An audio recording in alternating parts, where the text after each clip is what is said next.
মহান স্বাধীনতার ঘোষক বহুদলীয় গণতন্ত্রের বাংলাদেশের স্থপতি শহীদ প্রেসিডেন্ট জিয়াউর রহমান বীর উত্তমের ৪৪তম শাহাদাত বার্ষিকী উপলক্ষে রূপসী বাংলা টেলিভিশনে একান্ত সাক্ষাৎকারে বলেন, জামালপুরে জেলা যুবদলের সাবেক সভাপতি ও জেলা বিএনপির যুগ্ম সাধারণ সম্পাদক জিএস ফিরোজ মিয়ার নেতৃত্বে হতদরিদ্র ও দুস্থদের মাঝে খাবার বিতরণ, বৃক্ষরোপণ ও রক্তদান কর্মসূচি পালন করা হয়েছে।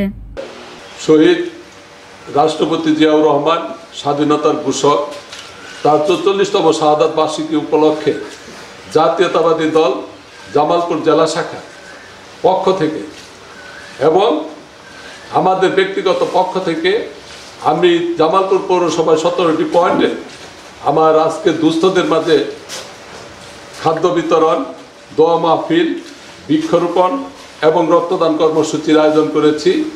আমরা আজকে সারাদিন ব্যাপী কর্মসূচিতে ব্যস্ত থাকব। আপনারা যারা যেখানে যে পয়েন্টে আছেন সকল পয়েন্টে থেকে এই আজকের এই শাহাদাত বার্ষিকীকে সার্থক করে তুলবেন, এই আশা রেখে আমি আমার বক্তব্য শেষ করছি।